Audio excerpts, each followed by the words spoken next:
नमस्कार, आदाब, सत श्री अकाल का एक बार। अच्छा भाइयों एवं हम लोग क्लास 12 के लिए फिजिक्स में एक अनोखा टॉपिक को डिस्कस करेंगे, जिस टॉपिक का नाम है खगोलीय दूरबीन, खगोलीय दूरदर्शी। दूरदर्शी का मतलब कि जिसको अगर किसी अनंत पर स्थित वस्तु को देखने के लिए कार्य किया जाता है, खगोलीय दूरबीन कहलाता है। दूरबीन देख ले पड़ जाना आप लोग, तो वह एक प्रकार का प्रकाशीय यंत्र है।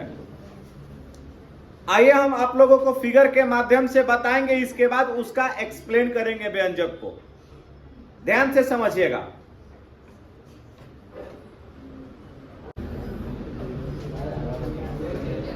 हमने एक लेंस लिया, इस लेंस को हम लोग बोलेंगे अभिदृश्यक लेंस। कौन सा लेंस है ये? अभिदृश्यक। बात करो जब वो अभिदृश्यक लेंस। इस अभिदृश्यक लेंस में ना कोई प्रकाश अगर सुना, कोई वस्तु बा ए बी, कोई वस्तु का बा ए बी, जो वस्तु जो है अनंत पर स्थित है। कहां स्थित है? अनंत पर स्थित है।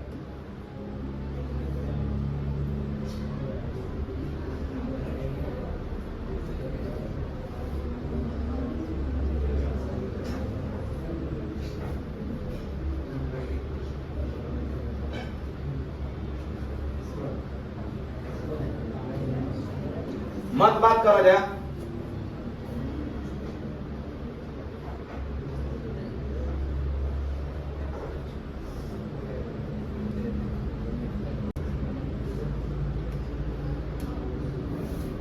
सुगा कलर वाला ले ले तनी। हाँ,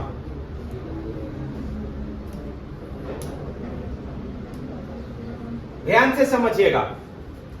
हमने एक लेंस लिया ना, और वह जो लेंस है, ध्यान से समझिएगा, उस लेंस का नाम हमने क्या रखा? अब यह जो प्रकाश आ रही है, एक वस्तु बिंदुवत वस्तु है जिसका नाम है ए का पॉइंट ए और क्या है बी। यह वस्तु है जो कहां स्थित है?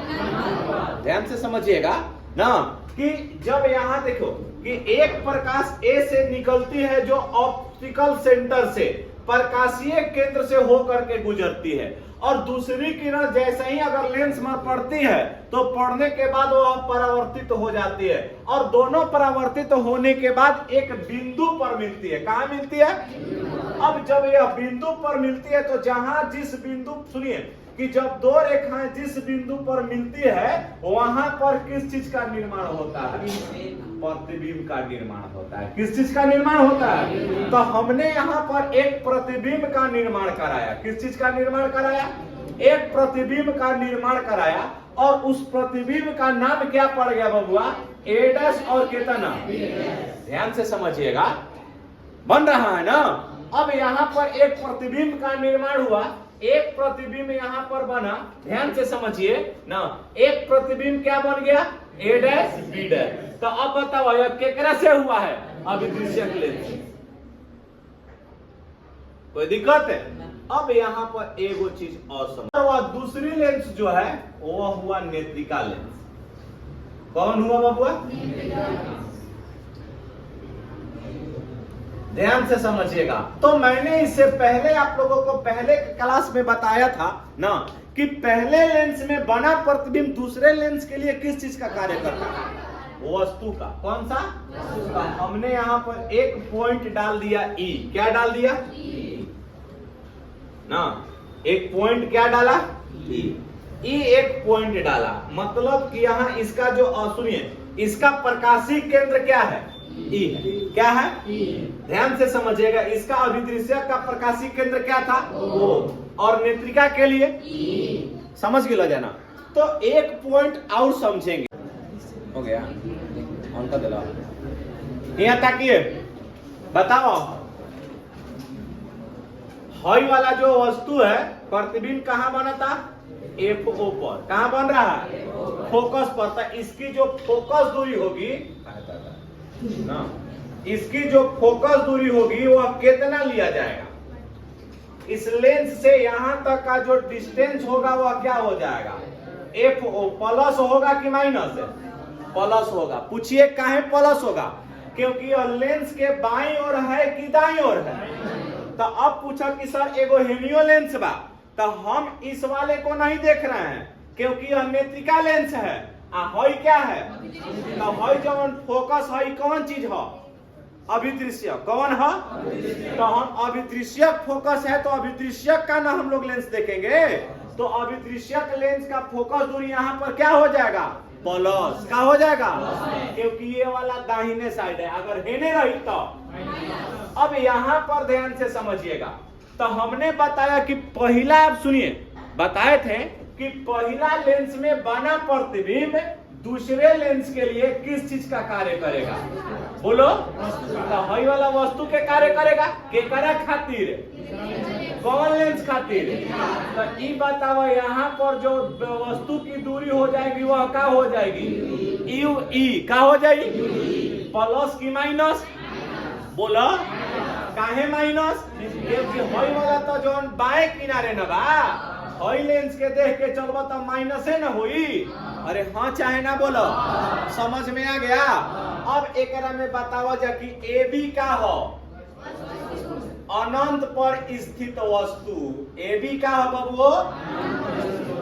फिर से बोला जा, AB क्या है? अनंत पर स्थित वस्तु। ध्यान से समझिएगा, AB क्या है? अनंत पर स्थित वस्तु। अब यहां पर ध्यान से समझिएगा ना, प्रतिबिंब कहां बन रहा है इसका? बोलिए। ओ क्या है? अभिदृश्यक लेंस। ओ क्या है? अभिदृश्यक लेंस हो जाएगा ना। PQ क्या है? अंतिम प्रतिबिंब। PQ क्या है? अंतिम प्रतिबिंब। अब यहां पर देखिएगा, अब हमनी के कोनो चीज के वस्तु को देखा जाला आवर्धन क्षमता, मतलब वस्तु को आवर्धित करके न देखा जाता है। तो इसकी आवर्धन क्षमता क्या होगी? तो आवर्धन क्षमता का बबुआ सूत्र आप लोग जानते हैं ना। आवर्धन क्षमता बराबर क्या होता है? बोलो। अंतिम प्रतिबिंब ना द्वारा बना दर्शन कोण। अब बाटा में क्या होता है? वस्तु द्वारा बना कौन चीज? दर्शन कोण। अब तनी सुनिए, बताओ कि आवर्धन क्षमता को किसके द्वारा सूचित किया जाए? किसके द्वारा? तो M बराबर मान हमारा क्या हो जाएगा? बीटा बटा में कितना? बीटा बटा में एगो यहाँ पर अल्फा का निर्माण किया। में आ गया ये। जब ये वाला अल्फा होगा तो हयो वाला मान क्या हो जाएगा? यहां भी अल्फा का बनाएगा एकांतर कोण से ना। बोलो। एकरा में बीटा कहां का निर्माण करेगा? ये वाला ना। तो अब बस हो गया, ध्यान से समझिएगा। फिर से ए लइका बताइए, एकरा में हमने क्या लिखा है? AB क्या है? जोर से बोलो। अनंत पर स्थित। O क्या है? अब PQ क्या है? अतः हमको आवर्धन क्षमता निकालना है। क्या निकालना है? तो बताइए, आवर्धन क्षमता बराबर हमारा फॉर्मूला क्या होता है? अंतिम प्रतिबिंब द्वारा, हमको बोल ले दीजिए, अंतिम प्रतिबिंब द्वारा बना दर्शन कोण। अच्छा, अब बटा में क्या हो जाएगा? हाँ, तो अब ध्यान से समझिएगा, अंतिम प्रतिबिंब द्वारा बना दर्शन कोण और वस्तु द्वारा बना दर्शन कोण। तो अंतिम प्रतिबिंब हमारा PQ है। P और कितना है? P और कितना है? Q। अब P और Q पर देखो तो P और Q केवन कोण को बना रहा है? कौन कोण? थमले बना बीटा। अच्छा, वस्तु द्वारा बना कोण कौन हो जाएगा? तो वस्तु का प्रतिबिंब तो एडस बीडस बा ना, के प्रतिबिंब कौन बा? समझ में आ गई? तो फॉर्मूला बता बबुआ कि आवर्धन क्षमता बराबर, ये तो लिख दिए, एम बराबर मान क्या होता है? बीटा बटा में। ये बीटा और अल्फा एकदम अत्यंत छोटा होता है, तो जब कोई छोटा होगा तो उसको हमने यहाँ पर लिख दिया, क्या लिख सकते हैं? tan बीटा बाटा में कितना? tan alpha. tan बीटा बाटा में कितना? tan alpha. ये हो सकता है ना। अब एकरा के हमने समीकरण नंबर कितना कह दिया, बोला जाए? अब हमने के बारी बारी से एकरा में ना देखा जाएगा, tan बीटा के मान निकालल जाएगा और इसके बाद अल्फा के मान निकाल करके हमनी के एकरा में अब पुट कइल जाए ना। तो हमनी के दोनों बतियावा तरसन आइल बड़ नेवता पे तैयारी चलता और रख देवे के 3 दिन बाद बा छठ बबुओ। गलत है। छठ हमारे बिहार का सबसे महत्वपूर्ण त्योहार है ना। दूसरे लोगों के लिए त्योहार है, लेकिन हम बिहारियों के लिए एक इमोशन है कि नहीं बबुआ? ठेकुआ साल भर में कोई यहाँ घरे ना बनत हो, लेकिन जैसे ही छठ आवेला ठेकुआ तैयार ना। 3 दिन जेबली में कस कस के खानी जा हमनियों के नहीं सुन लागेला, का लागेला? आ जस खत्म हो तस अच्छा लागी। ई बारे ठेकुआ ऐसा होता है ना। तो वे ठेकुआ के फेरा में बारिश थे। 8 तारीख के बेटा पहले बोर्ड पर सवाल देखो ना। चलिए इसको देखते हैं आगे। हाँ जल्दी करिए ना। यहां से समझिएगा, हमने m बराबर मत बताया यहाँ कि tan बीटा बाटा में कितना होगा, क्योंकि बीटा और अल्फा अत्यंत छोटा होता है, ठीक ना। तो हमने के यहाँ tan बीटा और अल्फा के मान निकाला जाएगा। बबुआ देखा जाए कि tan बीटा सबसे पहले निकाला जाए। तो बीटा हिया बा, तो एक त्रिभुज का निर्माण हो रहा है, ए डैश बी डैश और कितना, ध्यान से समझिएगा, ए डैश बी डैश और कितना। तो कोण के सामने वाली भुजा क्या होती है? तो लंब कौन हुआ? ए डैश।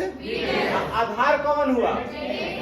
ए डैश पक्का ना? हाँ जी। तो यहाँ पर समझिएगा थोड़ा सा कि tan बीटा बराबर हमनी के का लिख सके नहीं जा, लंब बाटा में का हो जाएगा? लंब बाटा में। तो इस फिगर के माध्यम से बात नहीं करना है। लंब, अच्छा लंब के जगह पर का हो जाएगा? ए डैश और कितना, आधार का हो जाएगा ए डैश और कितना हो सकता है ना। हाँ सही है। यहाँ हम ए डैश लिख ले बनी नू, तो हम जहाँ लिख ले बनी तो ना लिखम। अच्छा एक बात और तो नहीं सुनता का जब बचियो, अब जब tan अल्फा के बारे में जब सोच बजा तो अल्फा है बनता नू। तो एकर मतलब कि कोण है एकर प्रतिबिंब लंब है हुआ, मतलब त्रिभुज बनेगा ए डैश ओ फिर कितना, ए डैश ओ और कितना। तो tan अल्फा बराबर जब मान लिखवा जाता है, यहाँ मान का लिखा जाएगा? A dash B dash. अच्छा आधार का हो जाएगा O dash, sorry O into कितना, ए डैश। तो अब बताओ समीकरण कितना से? समीकरण जब समीकरण 1 से लेके चल बजा तो m बराबर मान हो जाएगा tan बीटा के जगह यहाँ पर क्या रख बजा? ए डैश बी डैश बाटा में ए डैश कितना। अच्छा tan अल्फा के मान ए डैश बी डैश बाटा में ओ ए डैश हो सकता है। अरे हाँ है ना, हई बताओ तो खत्म हई पलट जाएगा, मतलब m बराबर मान का हो जाएगा ओ ए डैश बाटा में ए डैश कितना, ए डैश हो सकता है। मतलब यहाँ देखिए तो m बराबर, ध्यान से समझा जा, o से लेके a डैश तक का टोटल डिस्टेंस क्या है? बोलो। अच्छा a डैश से लेकर के e तक का टोटल मान क्या है? तो m बराबर हमनी के का लिख सके नहीं जा? f o बाटा में माइनस कितना, यह m का मान हो सकता है। कितना होगा m का मान? यहाँ लिख दें m बराबर हमारा मान ये वाला जो आया यहां पर एस लिख देता नहीं, माइनस क्या है, माइनस FO बाटा में UE। क्लियर हुआ? ये तो मान आया। अब हमनी के स्थिति पैदा करेंगे। क्या पैदा कर जाएगा? तो सबसे पहला कि अगर वस्तु को स्पर्श दृष्टि की न्यूनतम दूरी पे रखें, कहां रखें? तो हॉई वाला जो मान हुआ या डी हो जाएगा कि नहीं हो जाएगा? माइनस में ना आएगा डी। अरे पी की स्पर्श दृष्टि के न्यूनतम दूरी पर ना बनेगा। दूरबीन से देखिएगा तो कोई भी एकदम हमनी के नजदीक देखी, छत पे चढ़ दी ऐसे देखा तड़ा कि कोई नहीं खेला, जैसा ही दूरबीन लगल बा तब फलनिया घास चढ़तिया गढ़तिया, क्या गढ़तिया? घास गढ़तिया। ओ चिंजी बारे हो के हा, ओ माय गॉड, कहाँ का है? जिलालापुर के। ओ ठीक बा, चलो देखा जाए। लकिए मोबाइले से खींच लेवेला ना, खींच लियो। अब देखा जाए थोड़ा सा ना, हाँ क्या लिखा जाएगा एकरा में? अब केस लेंस सूत्र से, कौन सूत्र से? लेंस सूत्र से। लेंस सूत्र में 1/f बराबर क्या होता है? 1 बटा में कहता ना। अच्छा तो हमनी के नेत्रिका के लिए ना लिखेंगे हो, नेत्रिका के, अरे मत बतिया वजह, खाली देखा जाए चुपचाप।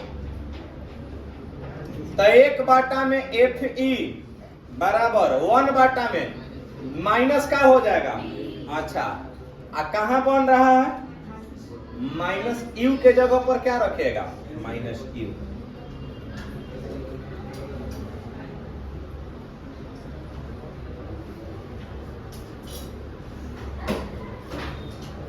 ध्यान से समझिएगा टोटल मान। यहां देखिए केस 1 कहता है कि जब वस्तु कहां हो, स्पर्श दृष्टि की, तब बताइएगा कि लेंस सूत्र से। तो लेंस का सूत्र होता है 1/f बराबर 1 बाटा में भी या माइनस 1 बाटा में प्रतिबिंब कहां बनता? स्पर्श दृष्टि की न्यूनतम दूरी पे। तो स्पर्श दृष्टि का न्यूनतम दूरी हमने क्या रखा है? बोलो। तो हियामा जब देखा जाए f के जगह पर नेत्रिका के लिए f ही हो जाएगा। स्पर्श दृष्टि का न्यूनतम दूरी कितना हो गया? वस्तु का दूरी भी सुनिए माइनस में था, तो माइनस माइनस, तो 1 बाटा FE बराबर -1 बाटा में क्या हो जाएगा? 1 बाटा में क्या हो जाएगा? UE हो सकता है। अरे हाँ या ना बोलो? हाई देखो ना, हाँ बोलिए, क्या कह रहे हैं? कुछ कह रहे हैं आप लोग? नहीं ना। यहाँ देख लीजिए थोड़ा सा। अब हमनी के फॉर्मूला पे लावे के बाद ना, हाई देखा जाए थोड़ा सा समझावत नहीं कि हाई जो 1 प्लस में बा हेने आई तो का में हो जाएगा। अच्छा इतना करो ना तो रिजल्ट से जल्दी कीजिए, 1 मिनट में। तो सर भी आए हैं, उनसे मिलना है, खत्म हो जाता, 2 मिनट में हो जाएगा।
हो गया जी, पलटे पलट दही। वीडियो बंद किला वजह छोड़ा छोड़, ठीक बा काट लेगा। पढ़े आइए इसको कर लीजिएगा। भाई देखा जाए थोड़ा सा बबू ना, कि अगर मान लेते हैं कि है जो माइनस में है एने आएगा तो 1/FE प्लस 1 में क्या हो जाएगा, आप बराबर क्या हो जाएगा 1 में कितना FE क्या हो जाएगा। अब हमने कुछ भी नहीं किया, FO से दोनों तरफ क्या करने पर, गुणा करने पर, जब दोनों को गुणा कीजिएगा तो मान का हो जाएगा FO अपॉन कितना FE, FO बाटा में कितना D बराबर क्या बच गया FO बाटा में कितना। अभी तो हम देखा जा एकरा पहले हमनी के मान का लिख ले बन जा M बराबर FO बाटा में माइनस में ना, तो क्या हम FO अपॉन FE बराबर माइनस M लिख सकते हैं। अरे हाँ है ना। तो अब यहाँ पर ध्यान से समझिएगा एक चीज कि हई हतानवा के हमनी के माइनस में डाल सके नीचा सूत्र के हिसाब से। अरे माइनस ओने लिखा चाहे एने लिखा, आप बराबर हमने क्या लिख दिया, क्या लिख दिया, ये दोनों में माइनस आगे लगा देता नहीं ना। अगर मान लेता नहीं कि M बराबर हई कॉमन कर लो माइनस FO आई अपॉन के तना, तो हई जब एगो पूरा सौसे बाहर निकल हुई तो हिमा क्या बच गया, क्या बचा। तो अब यहाँ पर अगर मान लेते हैं कि क्या बच जाएगा FE आई अपॉन क्या बच जाएगा D, यही हमारा मान हुआ। कब, जब वस्तु कहाँ स्थित हो, स्पर्श दृष्टि की न्यूनतम दूरी पर। हो गया। अब इसके बाद और आगे पॉइंट 21 और बताएंगे। आज के लिए इतना ही। जय हिंद, जय भारत।